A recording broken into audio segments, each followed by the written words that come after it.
ایک بار اور سب مل کے بلند آواز سنیں۔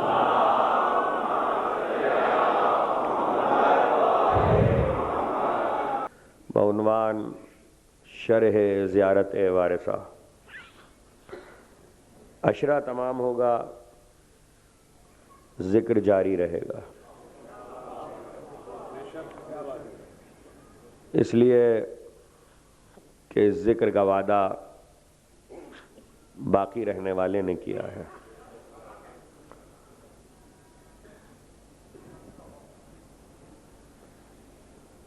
قیام قیامت تک، بلکہ اس کے بعد تک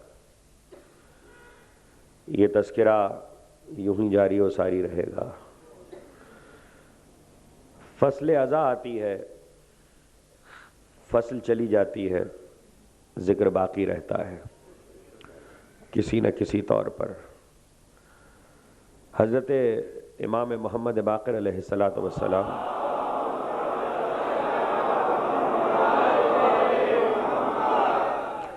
نے فرمایا کہ خدا اس بندے پر اپنی رحمت نازل کرے کہ جو کسی دوسرے مومن کے ساتھ جمع ہو کر ہمارا ذکر برپا کرے،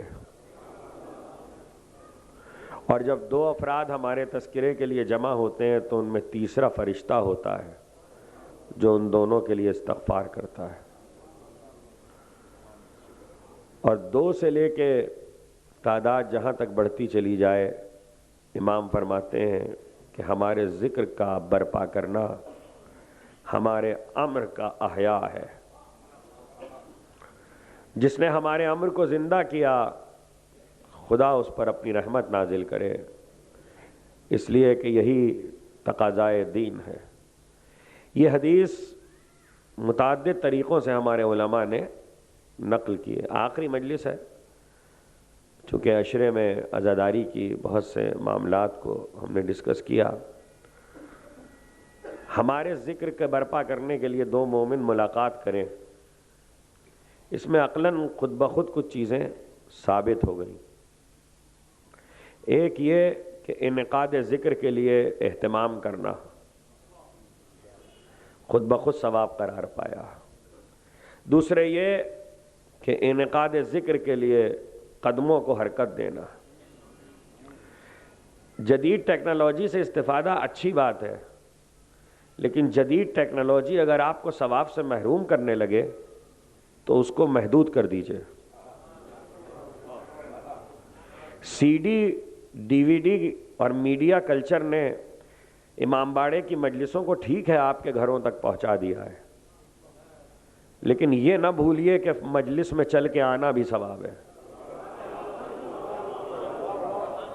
اس پیغام کو عام کرنا بہت ضروری ہے کہ فرش عزا تک چل کے آنا ثواب ہے، فرش عزا بچھانا ثواب ہے، فرش عزا تک چل کے آنا ثواب ہے۔ صرف ذکر کا سننا ثواب نہیں ہے، ذکر کے لیے اپنے آپ کو حرکت دینا۔ اسی لیے یہ چیزیں بار بار بیان کی جاتی تھیں، اور یہ ذکر خواہ ان لفظوں میں ہو جو معصوم نے بیان کیے، خواہ ان لفظوں میں ہو کہ جو توفیق الہی سے میسر آئے، دونوں صورتوں میں ذکر ثواب ہے۔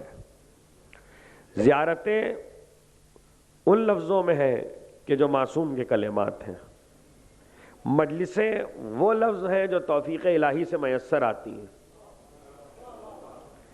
کلمات معصوم زیارات ہیں۔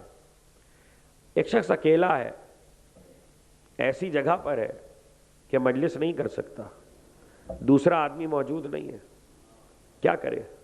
زیارت پڑھے۔ آسان ترین مجلس ہے، فضائل کے فضائل ہیں، مصائب کے مصائب ہیں۔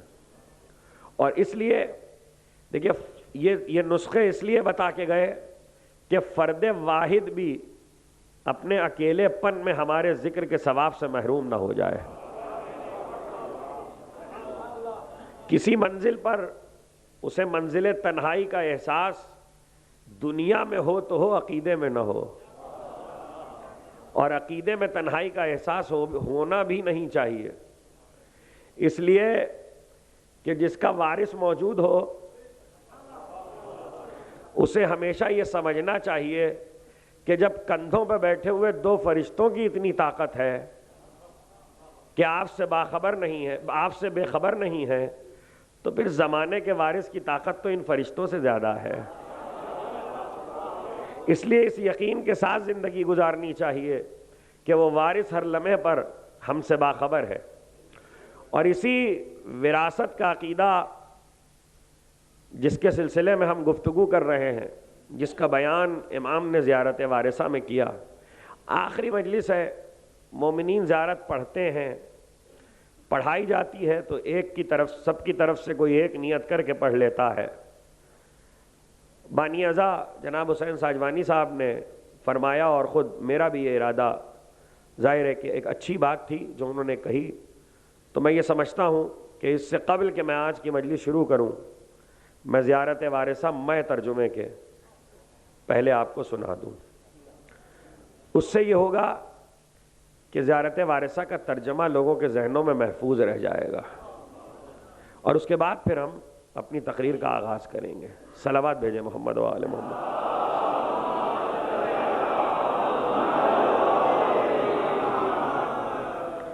میں نے یہ عرض کیا تھا کہ زیارت وارثہ اگر آپ حرم سید الشہداء میں پڑھیں گے تو کچھ کلمات زیادہ ہیں، مثلا اذن داخلہ حرم، اس کے ساتھ ہی وہ کلمات جو راہ چلتے ہوئے کہے جاتے ہیں حرم تک جاتے ہوئے، اور وہاں کے مقیمین ملائکہ سے، ملائکہ پر سلام اور ان سے اجازت۔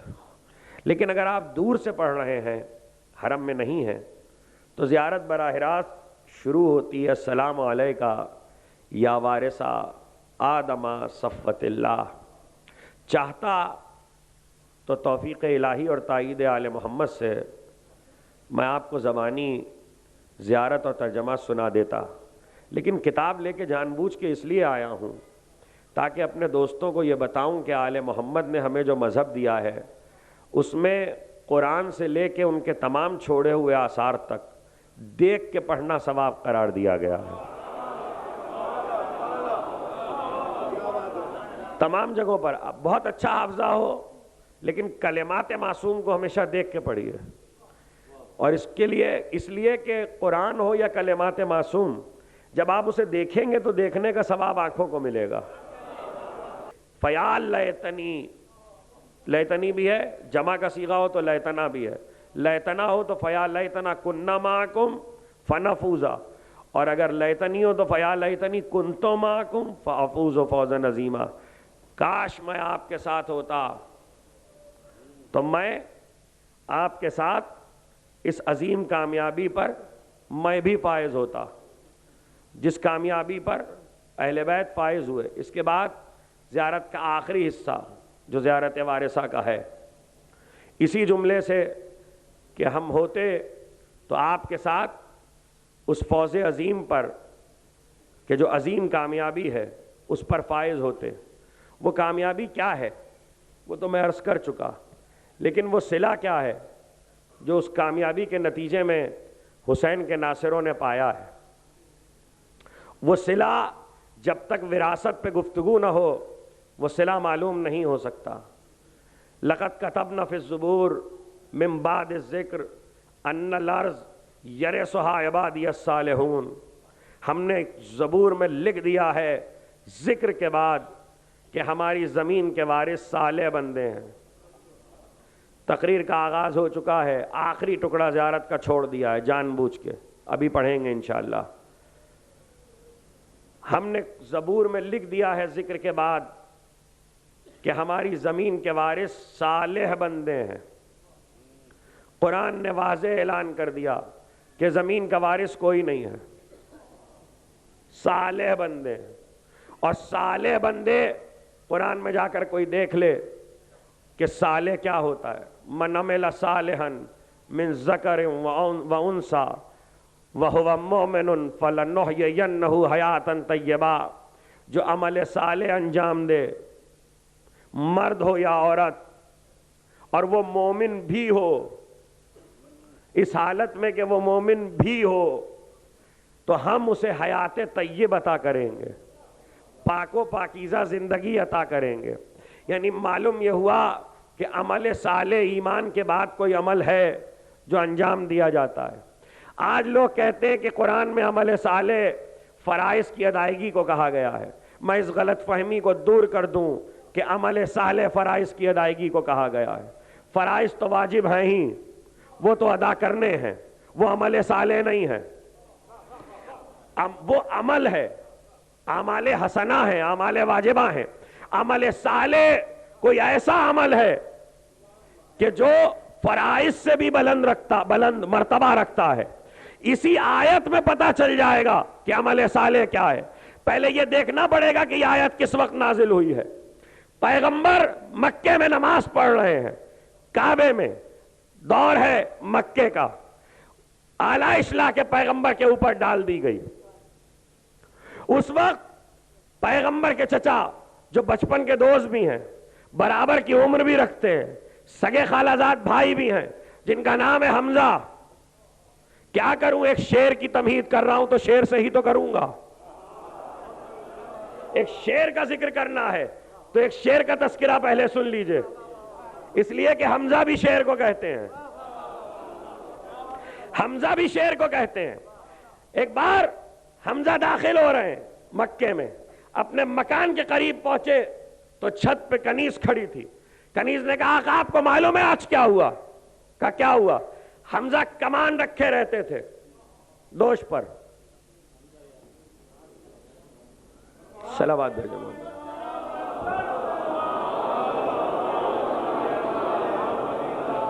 سب مل کے بآواز بلند درود بھیجیے محمد و آل محمد پر۔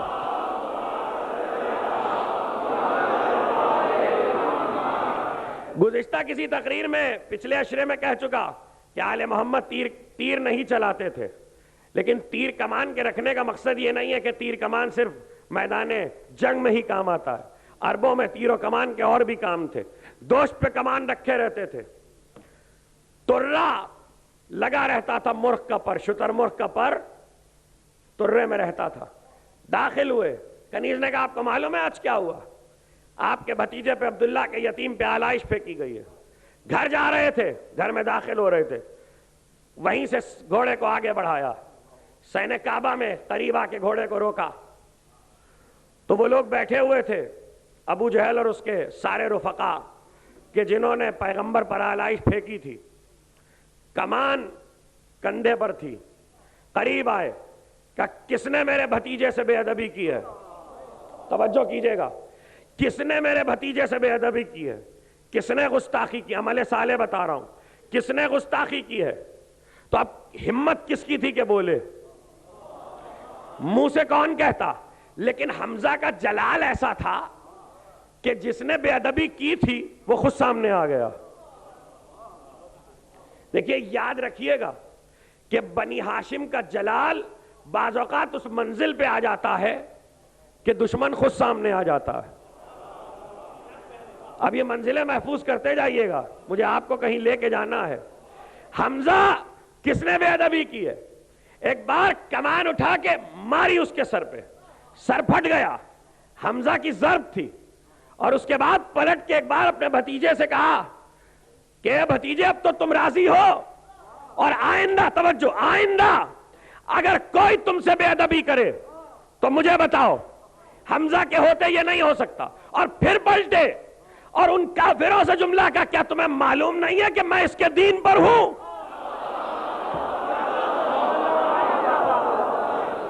یہ تبری کی روایت ہے، یہ تبری کی روایت، کیا تمہیں معلوم نہیں ہے کہ میں اس کے دین پر ہوں؟ ایمان اور کسے کہتے ہیں؟ جس وقت پیغمبر کے لیے کمان اٹھا کے ضرب لگائی ہے، اس وقت پیغمبر پہ آیت آئی من عمل صالحا من ذکر و انثى وهو مؤمن فلنحيينه حیاتا طیبہ۔ جو عمل صالح کرے، اب پتا چلا کہ عمل صالح فرائض کی ادائیگی نہیں ہے، اللہ کی حجت کی نصرت میں تلوار اٹھانا، ضرب لگانا، دشمن کو تباہ و برباد کرنا یہ عمل صالح ہے. تو اب جو عمل صالح کرے گا وہ عبد صالح ہوگا. دیکھیے جو عمل صالح کرے گا وہ عبد صالح ہوگا. اور عبد صالح کے قرآن کہہ رہا ہے عباد اللہ الصالحین، صالح بندے زمین کے وارث ہیں. صالح بندے زمین کے وارث ہیں. جو عمل صالح کرے وہ عباد اللہ الصالحین میں آتا جائے گا. عبد عبادت سے ہے لیکن غلامی سے بھی ہے. عبد اس کو بھی کہتے ہیں جو اطاعت کی منزل پر کمال پہ پہنچ جائے. اور صالح وقت کے حجت خدا کی نصرت، جیسے جیسے یہ نصرت بڑھتی جائے گی عبد صالح کا مرتبہ بڑھتا جائے گا. میں کیا کروں کہ جب بریر کے لاشے پہ حسین پہنچے، مصائب نہیں پڑھ رہا ہوں، جب بریر کے لاشے پہ حسین پہنچے تو حسین نے کہا ان بریر من عباد اللہ الصالحین، بریر اللہ کے صالح بندوں میں سے ہے. دیکھیے جنہوں نے حسین کی نصرت کی ہے ان کو کوئی صلہ تو ملنا چاہیے. قیامت تک کے لیے ان کے پاس کوئی ایسا صلہ ہونا چاہیے جو قدرت انہیں عطا کرے. امام نے کہا بریر اللہ کے صالح بندوں میں سے، من عباد اللہ الصالحین یہ بتا رہا ہے کہ صرف بریر نہیں، ایک آیت پڑھ کے بتا دی، ایک جملہ کہہ کے بتا دیا اس وقت جتنے میری نصرت کر رہے ہیں یہ عباد اللہ الصالحین ہے. اور پھر معصوم نے عباس کی زیارت میں آواز دی السلام علیکہ ایھا العبد الصالح، اے عبد صالح آپ پر سلام. یعنی زیارت عباس یہاں سے شروع ہوئی. ساری فوج 72 کی عباد اللہ الصالحین کا لشکر، سالار لشکر عبد الصالح عباس. توجہ کیجئے گا، صلہ خدا نے دیا کہ نماز ختم نہیں ہوتی. السلام علینا وعلی عباد اللہ الصالحین.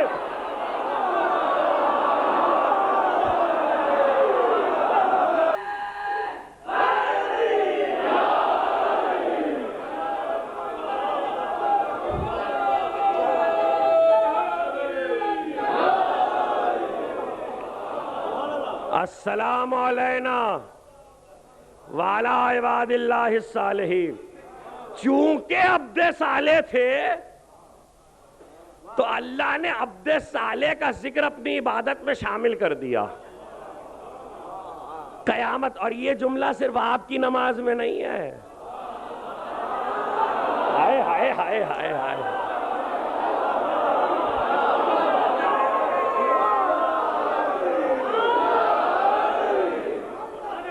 اسلام کی تمام فقہ، اسلام کی تمام فقہوں میں نماز جتنے طریقے کی پائی جاتی ہو، عباد اللہ الصالحین پہ سلام تشہد اور التحیات میں سب کے ہاں ہے. مانو نہ مانو سلام تو کرنا پڑے گا.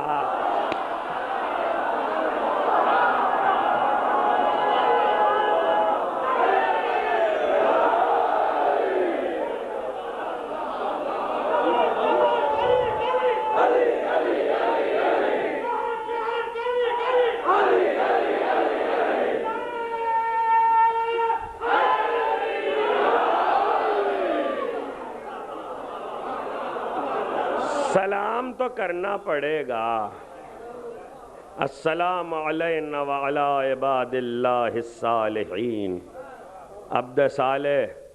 چلیے چونکہ اپنے ممدوح تک آنا ہے اس لیے یہ جملے سنا دوں کہ اس عہد کی ایک ایسی شخصیت جو آیت اللہ ضیاء الدین عراقی، آیت اللہ نائینی، آیت اللہ اصفہانی کے شاگردوں میں 100 برس کا سن پایا، آیت اللہ محمد ابراہیم کلباسی نجفی 100 برس کا سن پا کر ایک بار ایک کتاب لکھتے ہیں. اس کتاب کے مقدمے اور پیش لفظ میں لکھتے ہیں کہ میں نے وقت کا عالم ہے، صاحب علم ہے، اجتہاد کے مرتبے پہ فائز ہے، عبادت گزار ہے، تقوی و تقدس میں زندگی گزری ہے، 100 برس کی عمر پا رہا ہے.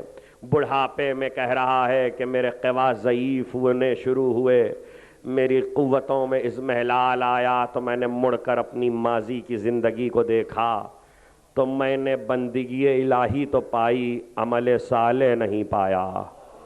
توجہ کیجئے گا، میں نے عمل صالح نہیں پایا تو میں نے فیصلہ کیا کہ میں عمل صالح انجام دوں، تاکہ دنیا سے جاؤں تو عمل صالح لے کر خدا کی بارگاہ میں جاؤں۔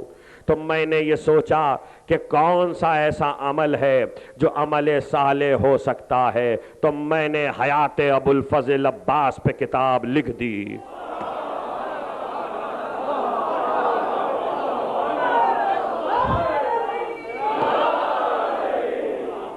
میں نے حیات ابوالفضل عباس پہ کتاب لکھ دی، خصائص عباسیہ کتاب کا نام، اس عہد میں لکھی جانے والی عباس پہ سب سے شاہکار کتاب۔ ایک آدھ جملہ بھی میں آپ کو اس کتاب کا سناؤں گا۔ کہتے ہیں کہ میں نے عمل صالح کی منزل پر ذکر عباس کو پایا۔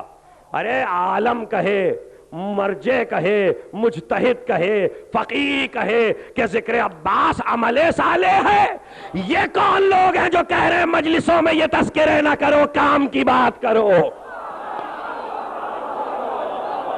یہ کون لوگ ہیں کہ جب وقت کا صاحب علم کہہ رہا ہے کہ ذکر عباس، میں نے حسین کی بارگاہ میں اس عمل صالح کو پیش کیا، اور حسین کی بارگاہ تک جانے کے لیے چونکہ عباس باب الحسین ہے تو مجھے دروازے سے گزرنا تھا۔ جملے سنیے، مجھے دروازے سے گزرنا تھا، مجھے دروازے سے گزرنا تھا، لیکن میں کیا کروں، مجھے دروازے پہ ہی سب کچھ مل گیا۔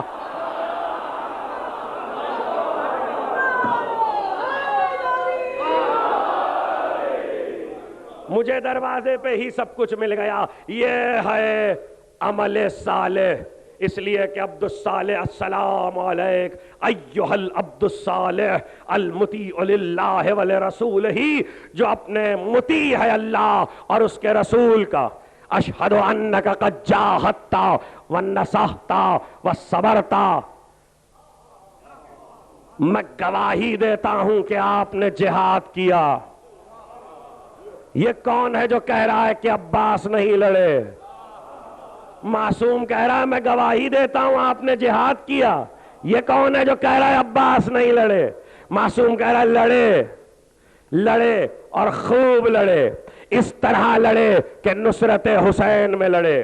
یاد رکھیے گا، عباس کو حسین نے فوج کا سالار بنایا ہے، علم عباس کے حوالے کیا ہے تو کچھ سوچ کے دیا ہے نا، اور اس علم کو دینے میں صرف حسین کی رائے نہیں ہے، زینب کا مشورہ بھی ہے، زینب کا مشورہ بھی ہے۔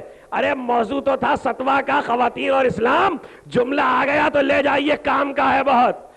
وقت کا امام علمداری کے لیے زینب سے مشورہ کرے، نہج البلاغہ میں علی کہیں عورتوں سے مشورے نہ کیا کرو، کچھ کہہ رہا ہوں۔ نہج البلاغہ میں علی کہے کہ عورتوں سے مشورے نہ کیا کرو، عورتوں کی عقل ناقص ہوتی ہے، اور بیٹا مشورہ کر کے بتائے ایسی عورت ہو تو وقت کا امام مشورہ کرتا۔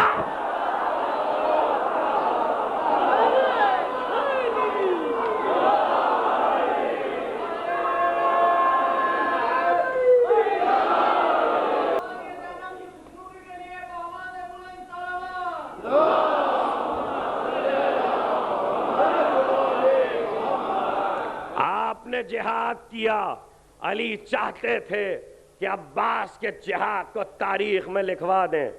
یاد رکھیے گا، ایک لقب ابوالفضل عباس کا ایسا ہے جس سے زمانے کے امام نے پکارا ہے، اور ابھی میں عرض کروں گا، صاحب خصائص عباسیہ محمد ابراہیم کلباسی نجفی علی اللہ مقامہ نے لکھا ہے کہ یہ لقب، اور اس کے علاوہ اس لقب کی شرح بھی کی ہے، لیکن اس کے علاوہ بھی یہ میں جملہ آپ کی خدمت میں کہہ دوں کہ وقت کے امام کو اپنے اجداد میں جس کا ذکر سب سے زیادہ پسند ہے وہ عباس ہے۔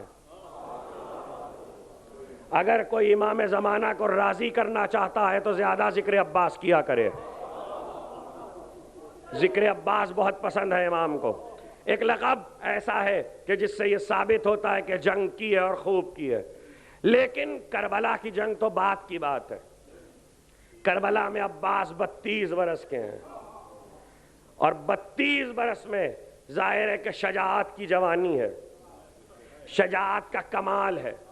مجھے یاد نہیں، ظاہر ہے کہ پے در پے مسلسل مختلف جگہوں پر اتنی تقریریں ہوتی ہیں، لیکن شاید اگر پڑھ بھی دی کبھی حدیث تو چلیے یادہ ہو جائے گا کہ پیغمبر نے فرمایا کہ اگر ساری دنیا ابو طالب کی اولاد ہوتی تو کوئی بزدل نہ ہوتا۔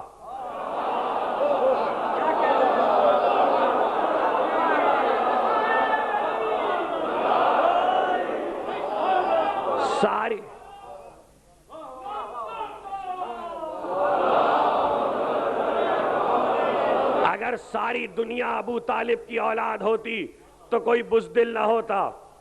اس ابو طالب کی شجاعت عباس نے پائی ہے۔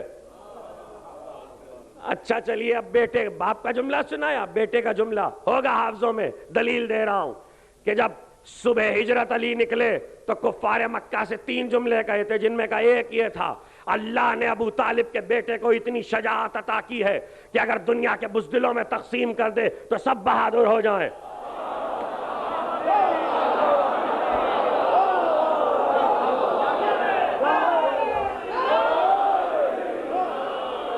اللہ نے ابو طالب کے بیٹے کو اتنی شجاعت عطا کی ہے کہ اگر دنیا کے بزدلوں میں تقسیم کر دے تو سب بہادر ہو جائیں۔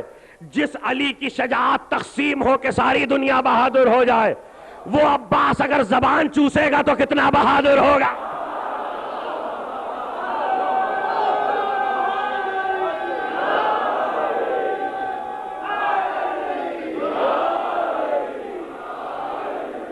شجاعت عباس نہیں کہہ سکتا میں جملہ، اس لیے کہ مصائب آ جائیں گے، میرا یہ جملہ یاد رکھیے گا۔ شجاعت عباس وہ شجاعت ہے کہ جس پہ حسین نے تکیہ کیا۔ بس اب اسے سوچتے رہیے گا کہ میں نے کیا کہا ہے، اس کی شرح نہیں کر سکتا، کبھی کروں گا۔ اگر آپ آمادہ ہوئے اور توفیق الہی اور تائید محمد و آل محمد میرے شامل حال ہوئی تو سال گزشتہ 1427 ہجری تھی، اور 1427 ہجری پر ابو الفضل عباس کی ولادت کے 1400 سال پورے ہوئے تھے، تو میں نے لاہور میں حیات عباس کے عنوان سے عشرہ پڑھا تھا، اس لیے کہ 1400 سال پر ہم اور کیا خراج دے سکتے تھے۔ تو اگر کبھی مستقبل میں لوگ آمادہ ہوئے تو یقیناً ہم اس عشرے کو ایک بار پھر موضوع رکھ کر ذکر عباس کریں گے، اور 10 دن صرف ذکر عباس ہوگا بتوفیق الہی، بتائید محمد و آل محمد۔ لیکن آج کی حد تک یاد رکھیے، شجاعت عباس وہ ہے کہ جس پر حسین نے تکیہ کیا ہے، اور شجاعت عباس کا مظاہرہ کربلا میں اول نہیں ہوا ہے، اول شجاعت عباس کا مظاہرہ جنگ صفین میں ہوا ہے۔ 11 برس کے ہیں عباس جنگ صفین میں، اور صفین وہ جنگ ہے جو 6 مہینے چلی ہے، طویل ترین جنگ ہے تاریخ کی رہنے والی اور چلنے والی جنگوں میں۔ ایک دن اچانک کیا ہوا، جنگ اپنے عروج پہ جا رہی ہے، علی نے اپنے خواص کو بلایا۔ علی کے جنگ صفین میں خواص کی تعداد 50 تھی جو قابل اعتماد اور وفادار تھے۔ خواص کو بلایا خیمے میں، اور رات کو ایک بات کہی، میرا ارادہ یہ ہے کہ کل صفین کے معرکے پہ لوگ پسپا ہو رہے ہیں، میرا ارادہ یہ ہے کہ کل حسین کی سرکردگی میں لشکر کو بھیج دوں۔ جملہ سنیے، اب جو جملہ میں آپ کو سنانے والا ہوں اگرچہ اس میں پہلو ایک مصائب کا ہے، لیکن میں مقام فضیلت پہ سنا رہا ہوں، بار بار کہتا جا رہا ہوں اس لیے کہ میں فضائل سنا رہا ہوں۔ کہا میرا ارادہ یہ ہے کہ میں حسین کو بھیجوں۔ رات کو یہ بات کہہ دی علی نے، علی کی مشیت، علی کی حکمت علی جانے، رات کو یہ بات کہہ دی۔ صبح کو جب آفتاب طلوع ہوا اور جنگ کے لیے اب لشکر کو آگے بڑھنا ہے، تو ایک بار خواص نے علی کو گھیر لیا، اور علی پھر اپنے جملے کو دہرا رہے ہیں، میرا ارادہ یہ ہے کہ میں حسین کو سالار بنا کر بھیج دوں اور حسین حملہ کریں لشکر شام پر۔ یہ کہنا تھا کہ پہلو سے 11 برس کا بیٹا آگے بڑھا۔ اب جملہ سنیے گا، اس 11 برس کے بیٹے کا جملہ سنیے۔ 11 برس کا بیٹا پہلو سے آگے بڑھا، اور اس نے جملہ عجیب کہا کہ بابا کیا آپ یہ نہیں چاہتے کہ آپ رسول کے بیٹے کو بچا لیں اور اپنے بیٹے کو قربان کر دیں؟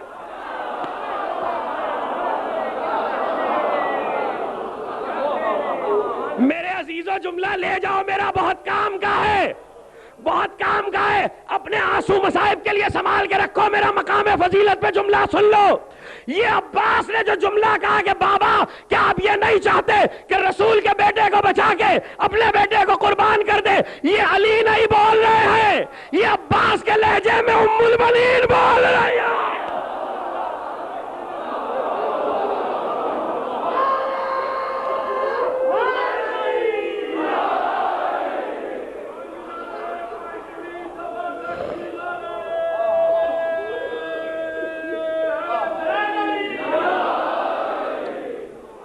یہ عباس کے لہجے میں ام البنین بول رہی ہیں۔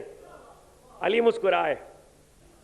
علی کی ایک عادت تھی، عادت یہ تھی جس پہ جنگ صفین میں علی نے بہت عمل کیا، اور وہ یہ تھی کہ حاکم شام، دیکھیے جنگوں میں لوگ لباسوں سے پہچانے جاتے ہیں، ہر ایک کا لباس چونکہ عہدے سے متعلق ہوتا ہے تو لباس سے پہچانے۔ حاکم شام یہ کرتا تھا کہ اپنے سپاہیوں کے لباس، اپنا لباس سپاہیوں کو پہناتا تھا اور اپنے لباس سپاہیوں کے خود پہنتا تھا، خود بیٹھ جاتا تھا، سپاہیوں کو بھیج دیتا تھا۔ علی یہ کرتے تھے کہ اپنے سپاہیوں کا لباس خود پہنتے تھے اور میدان میں حملہ کرتے تھے اور اپنے سپاہیوں کو بٹھا دیتے تھے۔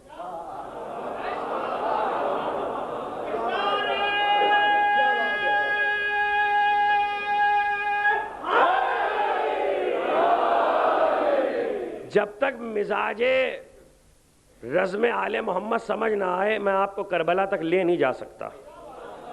ذرا سی یہ حکمتیں میں چاہتا ہوں کہ بتا دوں۔ اس وقت علی نے یہ کیا کہ جب عباس نے یہ جملہ کہا تو باہیں ڈالی اور لے کے خیمے میں آئے، اور آج عجیب کام کیا، اپنا لباس عباس کو پہنایا۔ 62 برس کے علی، 11 برس کے عباس، اور 62 برس کے علی کا لباس 11 برس کے عباس کو پورا آیا۔ یہ علی کا لباس نہیں ہے، یہ امامت کا لباس ہے۔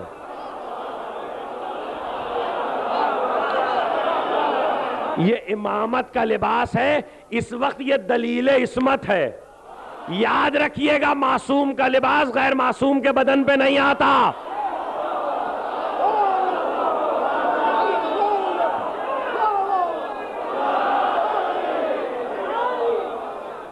معصوم کا لباس غیر معصوم کے بدن پہ نہیں آتا۔ دونوں موقعوں پر دلیل ہے۔ عباس کے بدن پہ علی کا لباس دلیل عصمت ہے، علی اکبر کے بدن پہ رسول کا لباس دلیل عصمت ہے۔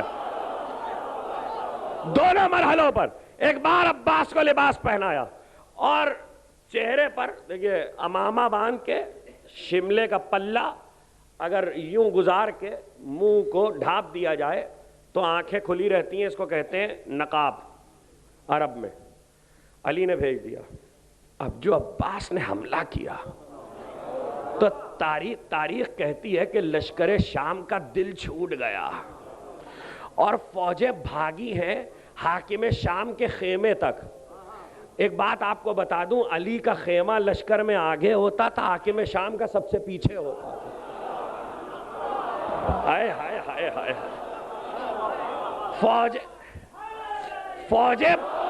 فوجیں بھاگی ہیں حاکم شام کے خیمے تک۔ اس نے جب بھگدڑ دیکھی تو کیا ہوا؟ کہ علی نقاب ڈال کے آئے ہیں، علی نقاب ڈال کے آئے، لشکر کا دل چھوڑ چکا۔ حملہ بہت قیامت کا تھا، یہ 11 برس کے شیر کا حملہ تھا۔ جب علی نے سنا کہ حاکم شام کے لشکر کے جی چھوٹ گئے تو ایک بار چہرے پہ نقاب لگا کے دلدل پہ بیٹھ کے ذوالفقار کھینچ کے علی نکلے، عباس کے گھوڑے کے برابر گھوڑا لگایا اور حملہ کیا۔ جملہ سنو، جیسے ہی حملہ کیا شام کا لشکر پکارا، ایک علی کیا کم تھے کہ دو آ گئے۔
دوستو شرح کروں تو اس جملے کی شرح میں تقریر ہو جائے کہ تلواریں جب چلتی تھیں تو بڑے بڑے میدان جنگ میں لڑنے والے لوگ ماہر اس بات کو جانتے تھے کہ کس کی ضرب کیسے پڑتی ہے، کون حملہ کس رخ سے کرتا ہے، کون وار عرش کا کرتا ہے، کون طول کا، کون سیفی کا، وار سے پہچانا جاتا تھا کون شیر آیا ہے۔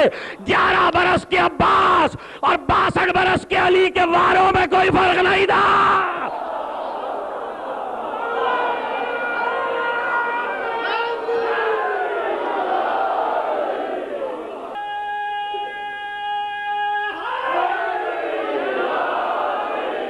یہ تیاری تھی، علی بہت خوش ہوئے، عباس کا گلے سے لپٹا کے مبارکباد دی، علی بہت خوش ہوئے کہ آج عباس کے حملے کو لوگوں نے علی کا حملہ سمجھا۔ ارے ایک باپ کے لیے اس سے بڑھ کے فخر کیا ہو سکتا ہے، اس سے بڑھ کے فخر کیا ہو سکتا ہے۔ اور خوش اس لیے تھے کہ تمہید ہو رہی تھی کہ 11 برس میں میرے شیر جب تیرا یہ حال ہے تو 32 برس میں کیا حال ہوگا۔ دیکھیے ایک چیز مسلسل پڑھی جاتی ہے اور میں یہ بتانا چاہتا ہوں کہ اس کی وجہ سے ذہنوں میں یہ بیٹھ گیا ہے کہ حسین نے عباس کو اجازت نہیں دی اس لیے عباس کربلا میں نہیں لڑے۔ میں تو اول تو یہ ماننے کو تیار ہی نہیں ہوں، اس لیے کہ عباس معرفت حسین میں اس سطح پر ہیں جہاں معاملہ جنبش و ابرو سے بات سمجھنے کا ہو جاتا ہے، وہاں لفظوں سے اجازت کی ضرورت نہیں ہوا کرتی۔ اس لیے یہ خام خیالی ہے کہ حسین نے اجازت نہیں دی، اور کوئی مقتل ایسا جملہ نہیں لکھتا۔ جملہ صرف ایک ہے جس سے لوگوں نے یہ معنی نکالے ہیں کہ اجازت نہیں ملی، اور وہ جملہ یہ ہے کہ جب عباس آئے، کہاں سے آئے وہ بھی بتاؤں گا ابھی، کہ جب درمیان میں آئے ہیں اور آ کے اجازت دوبارہ مانگی ہے تو حسین نے کہا کہ پانی کی سبیل کرو۔ یہ پانی کی سبیل کرو کے جملے نے یہ معنی پیدا کیے ہیں کہ لوگوں نے اس سے معنی نکال لیے کہ حسین نے اجازت نہیں دی، کوئی معاملہ اجازت کا نہیں تھا۔ سب سے بڑی بات یہ کہ عباس لشکر کے سالار ہیں کربلا میں، اور سالار کا ایک کام ہوتا ہے فوج کو کمانڈ کرنا، دوسرا کام سالار کا یہ ہوتا ہے کہ فوج کا کوئی سپاہی اگر لڑائی کے دوران نرغے میں گھر جائے تو سالار ہی جا کے نکالے گا۔ لوگ کہتے ہیں عباس لڑے نہیں، کربلا کا ہر شہید ایک بار لڑا ہے۔ شجاعت عباس میں جملہ لے لو، دو تین شہیدوں کو چھوڑ کے کربلا کا ہر شہید ایک بار لڑا ہے۔ عباس ہر شہید کے ساتھ 70 بار لڑے ہیں، اور جب بھی کوئی گھرا تو حسین نے مڑ کے دیکھا عباس، اور عباس نے حملہ کیا۔ اور آپ کو پتا ہے جس وقت گھیرتی تھی فوجیں کسی ناصر کو تو چاروں طرف سے جس نے کم سے کم بھی فوج لکھی ہے اس نے 30,000 لکھی، میرے سمجھ میں نہیں آتی لیکن مان لیجئے 30,000 ایک کے گرد نرغہ ہے، تو اب کم صحیح لیکن جب نرغہ ہوگا ایک کے گرد 10,000 کہیں 5,000 کا تو گھیرا تنگ ہوتا ہے، ایسے گھیرے کو توڑنا مشکل ہوتا ہے۔ کہتے ہیں کہ جب گھیرا پڑتا تھا کسی ناصر پہ تو عباس گھوڑے کو مرتجس کو دوڑاتے ہوئے جاتے تھے اور تلوار کو لہراتے ہوئے جاتے تھے۔ عباس کے آنے کو دیکھ کے گھیرا ٹوٹ جاتا تھا۔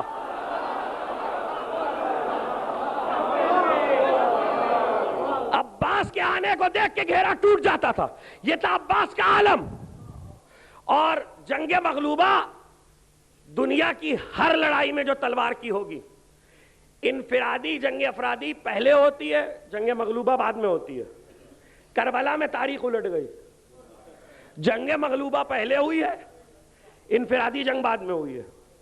3 جنگیں صبح ہوئی ہیں جن کے بیان اس وقت مجھے نہیں کرنا ہے، بس یہ سمجھ لیجئے کہ فجر کے بعد 10,000 تیر چلے ہیں، لیکن یہ یاد رکھیے گا کہ اس کے بعد کوئی تیر نہیں چلے۔ تاریخ نے یہ تو بتایا کہ 10,000 تیر چلے تو کربلا پہ بادل آ گیا تھا، سب نے لکھا سایہ ہو گیا تھا، اور یہ لشکر حسین کی طرف چلے تھے، اور یہ بھی لکھ دیا کہ اس سے بہت سے لوگ حسین کے ناصروں میں قتل ہوئے۔ لیکن تاریخ یہ نہیں بتا سکی کہ اگر تیروں کا حملہ کامیاب تھا تو بعد میں کیوں نہیں ہوا۔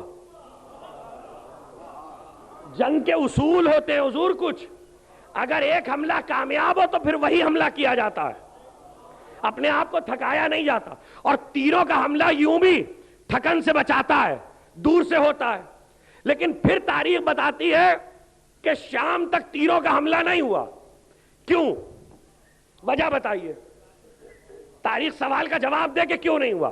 وجہ یہ اس لیے نہیں ہوا کہ جب تیروں کا حملہ ہوا تو عباس نے 20 آدمیوں کو اپنی صف سے بڑھایا, اور جو تیر انداز مقرر تھے ایک ٹیلے پر, اور جب فوج مقرر ہوتی ہے تو فوج اس طرح نہیں ہوتی جیسے آپ مجلس میں بیٹھے. سپاہی کے پیچھے سپاہی ہوتا ہے جیسے نماز کی صفیں ہوتی ہیں, یعنی پہلے پہ وار ہوگا تو اگلی صف تک جائے گا. عباس نے 20 نیزہ برداروں کو بڑھایا, اور 20 نیزہ برداروں کو بڑھا کے حکم دیا کہ یہ تیروں کا حملہ ہوا, اس کا جواب دو. وہ 20 آگے بڑھے اور انہوں نے اپنے نیزے کو پوری طاقت سے اس دستے پہ مارا کہ جو تیر اندازی کر رہا تھا. تو پہلی صف کے 20 آدمیوں کو جو لگے نیزے جا کے, وہ پہلی صف کے 20 کو نہیں لگے, پہلی کو لگا اس کے پچھلے پہ گیا, اس کے پچھلے پہ گیا. ایک نیزے نے 10 آدمیوں کو مارا, ایک نیزے نے 10 آدمیوں کو مارا. یہ جواب عباس کا ایسا تھا کہ پھر شام تک پسر سعد کو تیر مارنے کی جرات نہیں ہوئی.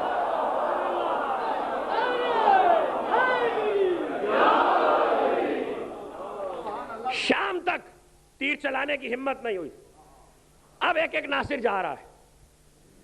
جب علی اکبر, عباس اور حسین, اب یہ ذہن میں رکھیے گا کہ صبح سے شام تک کئی بار عباس گئے ہیں, حلقے کو توڑا ہے, فوجوں کو بھگایا ہے, اور فوجیں بھاگتی ہیں تو سب نے لکھا کہ کوفے کی دیواروں سے ٹکراتی ہیں. اور آج بھی جائیے تو راستہ ناپ لیجئے گا کربلا سے کوفہ کا, تو کوفے کی دیواروں سے فوجیں ٹکراتی تھیں. جب عباس حملہ کر, ہوا یہ کہ خیمے کا دروازہ اور ہوتا ہے, خیمہ گاہ کا دروازہ اور ہوتا ہے. یہ بات ہمیشہ مصائب میں یاد رکھا کیجئے. بعض روایتیں خیمے کے باہر کی بیان ہوتی ہیں, بعض خیمہ گاہ کے. لوگ ملا دیتے ہیں اور کہتے ہیں خیمہ گاہ کے باہر بیویاں بے پردہ کیسے آ گئیں. وہ خیمے کے باہر ہوتی ہیں. وہ جو لاشیں علی اکبر پہ آئی ہیں وہ خیمے کے باہر آئی ہیں, خیمہ گاہ کے باہر نہیں آئی ہیں. یہ فرق ہمیشہ یاد رکھیے گا. خیمہ گاہ کے باہر حسین اور عباس کھڑے ہیں. علی اکبر کو بھیجا ہے حسین نے. دونوں بھائی گفتگو کر رہے ہیں. اب کوئی نہیں ہے, 3 ہے بس. دونوں بھائی گفتگو کر رہے ہیں. گفتگو کر رہے تھے کہ حملہ ہوا. یہ دونوں اس وقت ذوالجناح پہ اور مرتجز پہ سوار تھے. جیسے ہی حملہ ہوا, بھائی نے بھائی کو دیکھا, انہوں نے حسین کو دیکھا, تلوار کھینچی. ادھر سے حسین نے حملہ کیا, ادھر سے عباس نے حملہ کیا. 2 شیروں نے جو فوج پہ حملہ کیا تو کہتے وہ بھگدڑ مچی.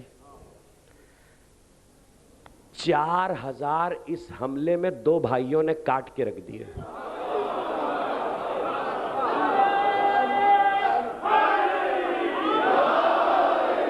مجھے جو جنگ سنانا ہے میں اس کے لیے آپ کے ذہن کو تیار کر رہا ہوں.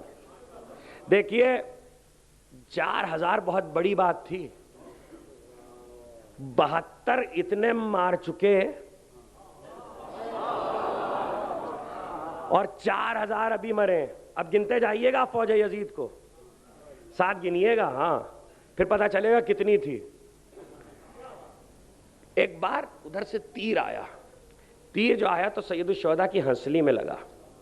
ہنسلی میں لگا تو ہاتھ سے پکڑ کے تیر کو کھینچا, قبا سے رومال نکالا اور رومال نکال کے ہنسلی پہ رکھا اور لہو پہ رکھ کے اسے دبایا تاکہ خون بند ہو جائے.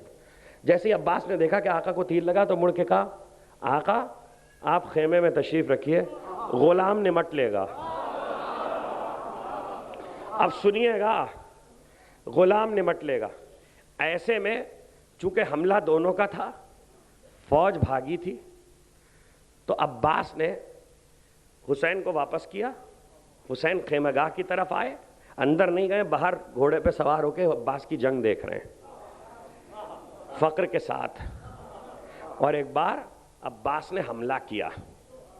جس وقت 4000 مارے گئے تو فوج یزید میں ایک پہلوان تھا مارد, بڑے بڑے پہلوان لائے گئے تھے، بڑے بڑے پہلوان لائے گئے تھے. مارد اس کو خبر پہنچی، وہ 70-80 کا تھا، بڈھا تھا بالکل. اس کو خبر پہنچی لیکن تھا تنومن، فیل تن تھا. خبر پہنچی کہ 32 برس کے جوان نے حملہ کیا ہے. اس نے کہا تم لوگ احمق ہو. یہ اس کے جملے ہیں تاریخ میں. اس نے کہا شمر اور پسر سعد احمق ہے، اپنی فوج کو کٹوائے جا رہا ہے، مجھے بھیجو، میں ایک وار میں کام برابر کر کے ابھی فوج کو بچا کے واپس آتا ہوں. پسر سعد کو کیا چاہیے تھا؟ فوج تو کٹی رہی تھی. پسر سعد نے کہا جاؤ. وہ نکلا تو ڈکارتا ہوا نکلا. اب عباس کھڑے ہوئے میدان میں، فوج سامنے سے آ نہیں رہی ہے. کہاں بیٹھے ہیں؟ عباس میدان میں کھڑے ہوئے، فوج سامنے سے آ نہیں رہی ہے. ایک بار وہ آیا اور یہ عباس کو دیکھا. اچھا عباس علی کی طرح بلند قامت تھے، 2 رکابہ گھوڑے پہ بیٹھتے تھے تو پیر زمین پہ خط دیتے تھے. اس نے عباس کو دیکھا اور عباس کو دیکھ کے کہا دیکھو تم جوان ہو اور میرے سامنے سے بچ کر کوئی گیا نہیں، بہتر یہ، ہاں میرا دل بہت سخت ہے، میں کبھی کسی پر رحم وحم نہیں کھاتا ہوں، لیکن تمہاری جوانی اور تمہارا حسن دیکھ کے مجھے رحم آ گیا. یہ مقتل میں تاریخ میں جملے ہیں. تو تم لوٹ جاؤ، تم چلے جاؤ واپس، میں تمہیں اجازت دیتا ہوں. ایک بار عباس نے کہا سن ہے دشمن خدا، کوئی دشمن خدا ایسا نہیں ہے کہ عباس کے سامنے آئے اور بچ کے چلا جائے.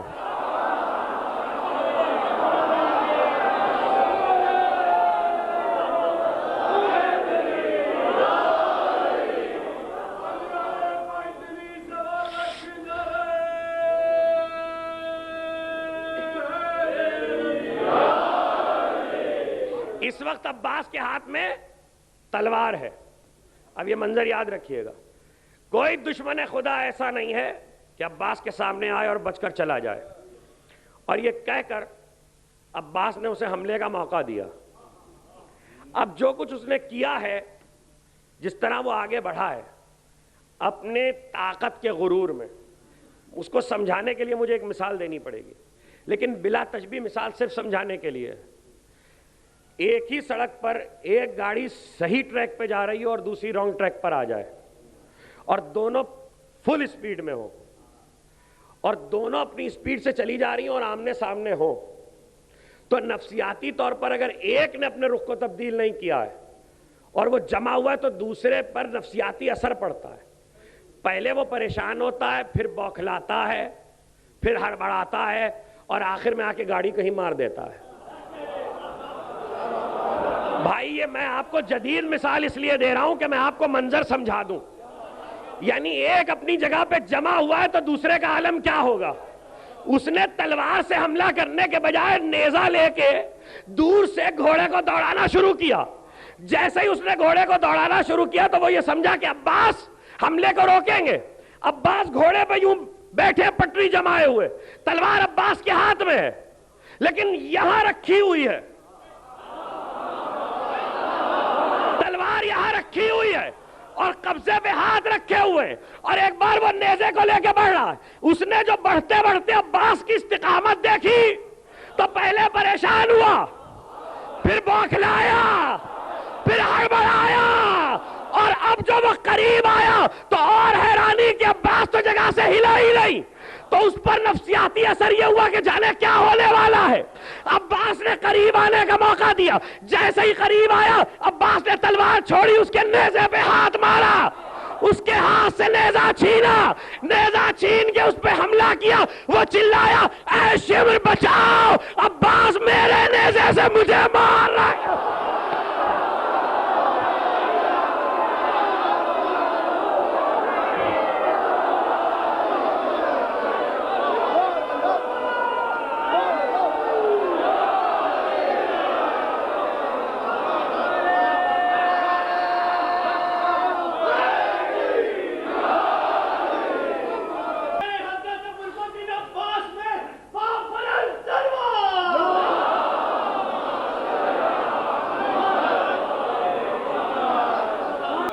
شمر مجھے بچاؤ، عباس میرے نیزے سے مجھے مار رہے ہیں. اچھا عباس نے نیزہ چھینا تھا، حملہ نہیں کیا تھا. عباس نے نیزہ آگے بڑھا کے دھمکایا تھا تو چلایا، قریب تھا کہ گھوڑے سے گرتا. عباس نے ایسے میں حملہ کیا، نیزہ جا کے گھوڑے پہ لگا تو گھوڑے سے وہ پلٹ کے گرا. جیسے ہی گرا تو شمر نے کہا کہ مارد کو گھوڑا دو، توجہ، مارد کو گھوڑا دو. دوسرا گھوڑا لے کے غلام میدان میں آیا. یہ میدان میں ہوتا تھا گھوڑا مارا جائے تو گھوڑے لے کے آیا. جیسے ہی گھوڑا لے کے دوسرا غلام آیا تو قریب تھا کہ وہ پہنچے اور مارد اس پر بیٹھے. عباس نے اپنے مرتجز کو کعوہ دیا، اس غلام کے قریب آئے، غلام کو ہاتھ سے پکڑ کے ہٹایا، اپنے گھوڑے سے کودے، اس کے گھوڑے پہ بیٹھ گئے.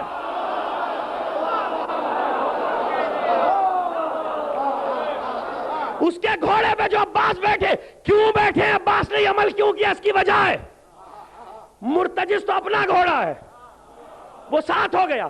عباس اس گھوڑے پہ بیٹھے، اس کا نام ہے تاویہ، اور عباس نے اسے کعوہ دینا شروع کیا.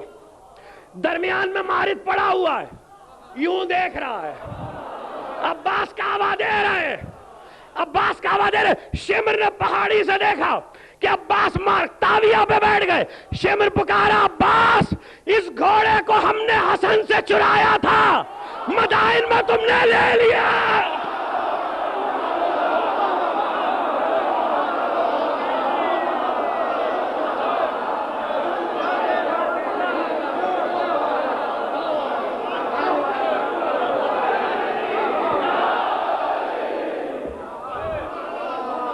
اس گھوڑے کو ہم نے مدائن میں حسن مجتبیٰ سے چرایا تھا، تم نے واپس لے لیا. ارے جنگ سن لینا، میرا جملہ بھی سن لو. عباس نے گھوڑا واپس لے کے بتایا، دیر یا بجلد ہم اپنی وراثت دوسروں کے پاس نہیں رہنے دیتے.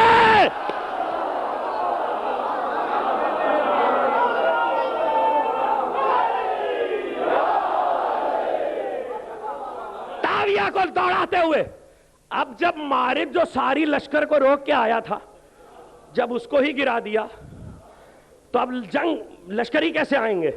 فوجیں ٹھہری ہوئی منظر دیکھ رہی ہیں. عباس نے گھوڑے کو دوڑایا، تاویہ کو لے کے امام حسین کے پاس آئے، سلام کیا بھائی کو. بھائی نے کہا، عباس یہ بابا نے گھوڑا بھائی کو دیا تھا، آج تم نے واپس لے لیا. گھوڑا تاویہ امام حسین کے حوالے کیا. جیسے امام حسین کے حوالے کیا تو امام حسین نے کہا، عباس جا رہے ہو، مشق لیتے جاؤ، پانی کی. اس موقع پہ وہ جملہ کہا، پانی کی سبیل کرو. ابھی پھر آئیں گے عباس، پانی کی سبیل کرو. اب جو چلے تو ایک بار عباس نے، امام حسین نے ایک جملہ اور کہا، عباس دیکھو، ابھی مصائب پہ نہیں، عباس دیکھو رخصت ہو لو. خیر رخصت ہوئے، مشق لی. اب عباس کے پاس 4 چیزیں ہیں، ایک علم ہے، ایک تلوار ہے، ایک مشق ہے، ایک نیزہ ہے. گھوڑے پہ بیٹھے 4 چیزوں کو ید اللہ کا بیٹا کیوں کر سنبھالے ہوئے. علم کو گھوڑے اور ران کے درمیان دبایا، تلوار کو ہاتھ میں پکڑا، مشق کو عیال پہ رکھا، نیزے کو دوسرے ہاتھ میں لیا، اسی ہاتھ میں لجام پکڑی اور چلے. ایک لقب ہے عباس کا جسے صاحب خصائص حسینیہ نے لکھا ہے کہ وقت کے امام نے اس لقب سے پکارا ہے، اور وہ ہے سائی، سین الف عین یہ، صحیح کرنے والا، صحیح کرنے والا. اب صحیح تو آپ کے لیے نہیں ہے نا، حج میں کرتے ہیں نا، حاجرہ کے عمل کو صحیح کہا گیا، اور صحیح میں 7 مرتبہ ادھر ادھر آگے پیچھے. اب یہ سائی کا لفظ یاد رکھیے گا امام نے کیوں پکارا.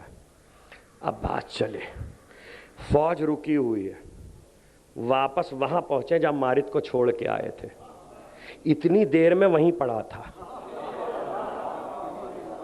اب پہنچ کے اسے قتل کیا، اور اسے قتل کر کے عباس نے گھوڑے کو بڑھایا فرات کی طرف. میدان کربلا جب آپ سنتے ہیں تو میدان کربلا کوئی سپاٹ میدان نہیں تھا، غازریہ کے ٹیلے ہیں، نینوا کی پہاڑیاں ہیں. فرات تک جانے کا جو رستہ ہے یہ ہے فرات. یہ میدان سے فرات تک آدمی جا رہا ہے تو سیدھا میدان نہیں ہے، بلکہ پہاڑی پر سے یوں چڑھ کے اتر کے پھر جانا پڑتا تھا. پہاڑی کے پیچھے تھی فرات، گھاٹ پہاڑی کے ساتھ تھا، اور فوج کا پہرا گھاٹ پر تھا. مارد کے قتل کے بعد فوج پہ یہ ہیبت بیٹھی کہ 10,000 جو پہاڑی کے گھاٹ پر پہرا لگائے ہوئے تھے، عباس کو علم لے کے آتا دیکھا تو راستہ دے دیا. توجہ کیجئے گا، ابھی لڑائی پڑھ رہا ہوں میں عباس کی، مصائب نہیں پڑھ رہا ہوں. ابھی اتنی جلدی عباس نہر تک نہیں پہنچے ہیں، یہ ذہن میں رہے. ایک بار 10,000 کا گھاٹ خالی ہو گیا. جیسے ہی گھاٹ خالی ہوا عباس پہاڑی پہ چڑھے، گھوڑے کو مرتجس کو دوسری طرف اتارا. ابھی اتر رہے تھے کہ پسر سعد نے 500 آدمی بھیجے پیچھے سے. دیکھیے سامنے آنے کی ہمت نہیں تھی، پیچھے سے لوگ آئے. یہ دیکھ کر کے عباس اتر رہے. جیسے ہی پیچھے سے حملہ کیا تو ابھی حملہ کیا تھا کہ مڑ کے دیکھا، گھوڑے کو پلٹایا. گھوڑے کو جو پلٹایا تو واپس پہاڑی کے ادھر 500 کو بھگایا، بہت سو کو مارا. 500 کو بھگا کے مار کے عباس پھر پہاڑی پہ، پہاڑی سے پھر اتر رہے تھے کہ 1000 کا دستہ. اب جتنے دستے آئے سب نے پیچھے سے حملہ کیا. جب آل محمد کا سامنے سے مقابلہ نہیں کر پاتے تو پیچھے سے حملہ کیا جاتا ہے. پیچھے سے حملہ ہوا 1000 کا. عباس نے پھر حملے کو محسوس کیا، پھر پلٹے. ابھی گھاٹ میں اترے ہی نہیں ہیں، پہاڑی چڑھنے اور اترنے کے عمل میں اب عباس پھر واپس ہوئے. ان 1000 میں 400 کو قتل کیا اور عباس نے ان کو باقیوں کو بھگایا. پھر پہاڑی پہ اترے تو 2000 کے دستے نے پھر پیچھے سے حملہ کیا. پھر عباس واپس ہوئے. 2000 کے دستے میں اکثر کو قتل کر کے بھگا کے پھر واپس ہوئے. اب پسر سعد نے 5000 بھیجے، 7000 10,000 تک تعداد پہنچی. سب نے پیچھے سے حملہ کیا. یہ کام 7 مرتبہ ہوا. 7 مرتبہ عباس پہاڑی کے ادھر گئے اور واپس آئے. تو صحیح کی ہے نا نصرت حسین میں.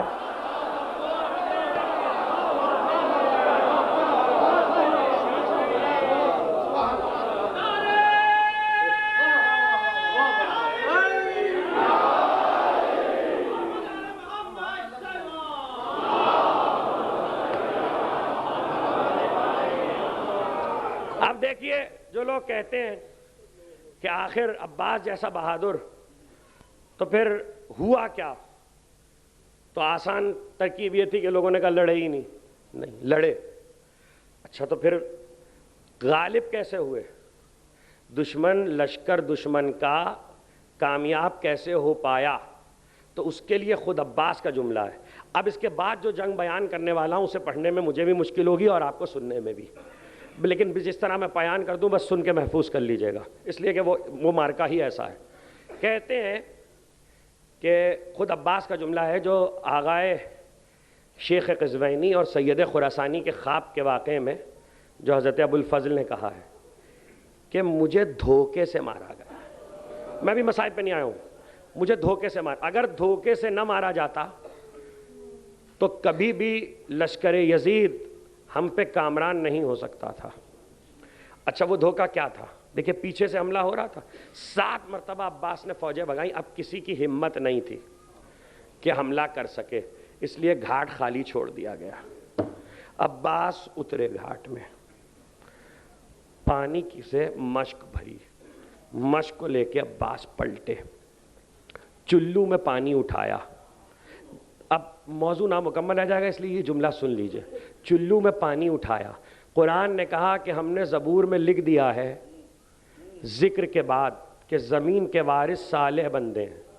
زمین کا جغرافیہ جاننے والے یہ بات جانتے ہیں کہ اس وقت اس گلوب میں 3 حصے پانی اور 1 حصہ خشکی ہے، یعنی زیادہ حصہ پانی کا ہے. عباس نے زیادہ حصے پہ اپنا قبضہ بتا دیا.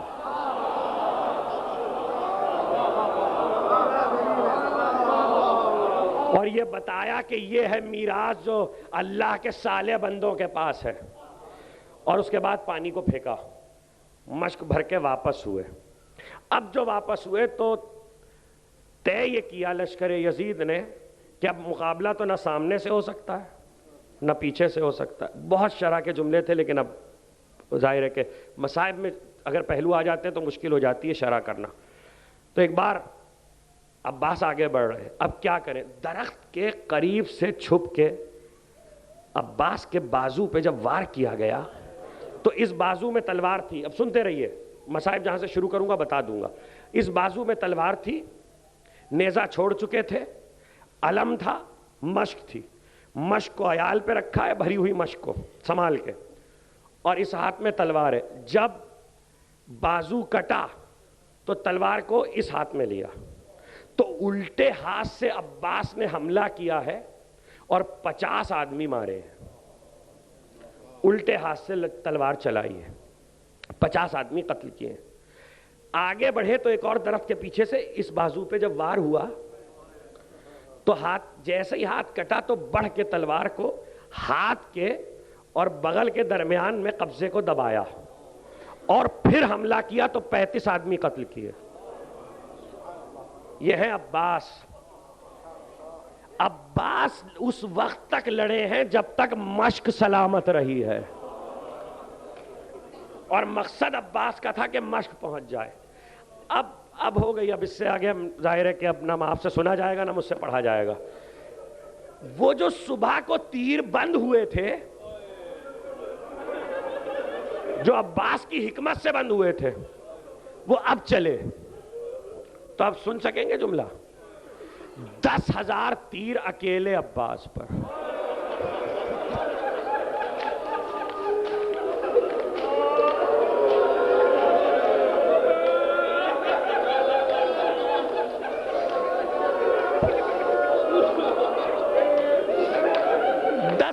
تیر اکیلے عباس پر. مقتل کہتا ہے کہ سینے کا بوجھ مشک پہ ڈال کے جھک گئے, اور اس لیے جھک گئے کہ تیر مجھ پر آ جائے مشک پہ نہ آئے. اور مرتجس کے کان میں کہتے تھے تیز چل تاکہ پانی کسی طرح پہنچ جائے. لیکن ایک تیر نے راستہ بنایا, مشک پہ تیر لگا, پانی بہا. پانی جو بہا تو مقتل کہتا ہے کہ پانی نہیں بہا, عباس کا لہو بہ گیا. عزیزو, شہادت عباس آپ نے 8 محرم کو سن لی ہوگی. اس کے بعد جو آخری حملہ عباس پر ہوا ہے وہ گرز کا ہے, جو عباس کے سر اقدس پہ لگا ہے. بشیر ابن جزلم مدینے میں یہ کہتا ہوا داخل ہوا کہ مدینے والوں, مدینہ رہنے کے قابل نہیں رہا, میں آ گیا منزل پر. آخری مجلس عشرے کی. بشیر ابن جزلم قافلہ کربلا سے 40 کر کے مدینے آ گیا. صبح تک آپ منزلیں سن چکے, اب کچھ مدینے کی منزلیں محفوظ کر لیجئے.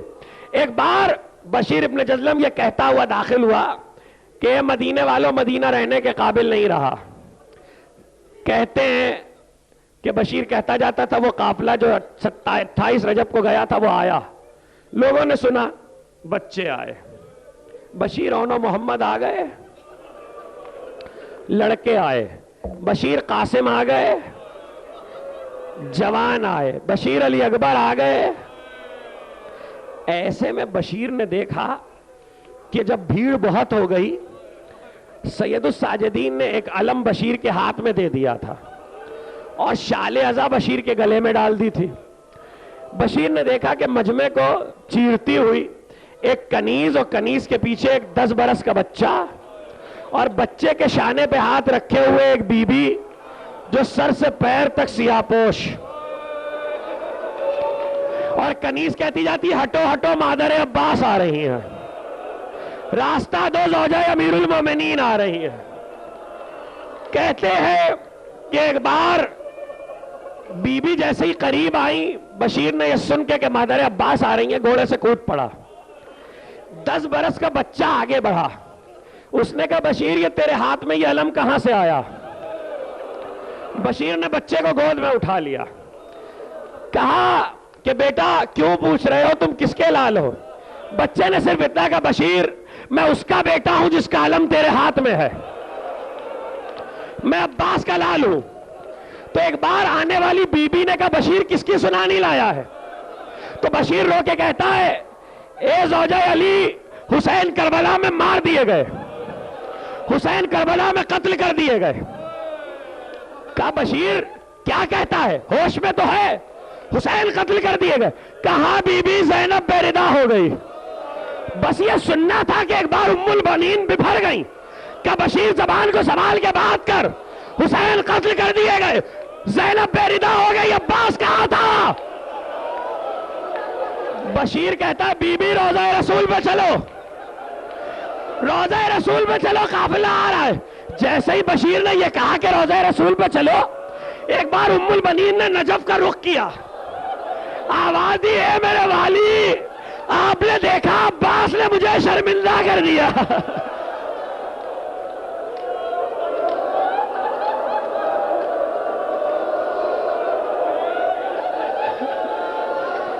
اللہ تمہاری آوازوں پر اپنی رحمت نازل کرے، تمہاری آنکھوں پہ اپنی رحمت نازل کرے۔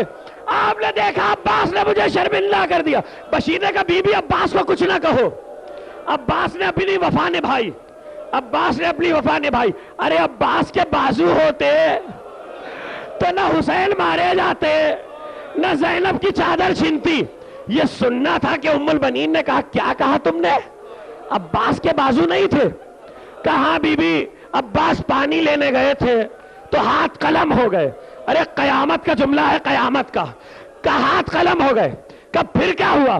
کہ عباس کے سر پہ گرز لگا، عباس گھوڑے سے گرے۔ بس جیسے ہی سنا عباس گھوڑے سے گرے، ایک بار ام البنین نے کہا بشیر یہ تو بتا جب سوار زمین پہ گرتا ہے تو ہاتھوں کو زمین پہ ٹیکتا ہے۔ ارے میرا عباس،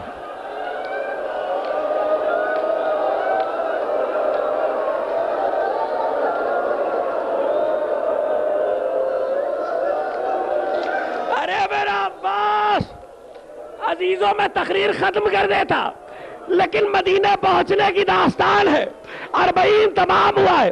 کہتے ہیں کہ بی بی روتی جاتی تھی، بشیر کہتا جاتا تھا چلیے روضہ رسول پہ چلیے۔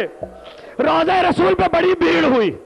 ایک بار کہتے حرم روضہ رسول میں داخل ہوئے، زینب نے روضے کی چوکھٹ کو تھاما، روضے کی چوکھٹ میں انگلیاں گاڑ دیں، اور ایک بار کہنے لگی نانا زینب آئی ہے، نانا زینب آئی ہے۔ نانا زینب بازاروں سے ہو آئی، نانا زینب درباروں سے ہو آئی، نانا زینب بے ردا پھری۔ اور یہ کہتے کہتے زینب بیٹھ گئی کہ نانا بہت چل کے آئی ہوں۔ اب زینب سے کھڑے نہیں رہا جاتا اور گھسٹتے ہوئے قبر نبی تک آئی، اور ایک بار اپنی ابا کے دامن سے کرتا نکالا، کرتے کو رسول کی قبر پہ ڈالا، قبر نبی ہلی، زینب اس کرتے کو ہٹا لو۔ تو ایک بار زینب نے کہا نانا ارے کرتا دیکھا تو آپ سے برداشت نہ ہوا۔ زینب تو چند قدم سے بھائی کے گلے پہ خنجر دیکھ رہی۔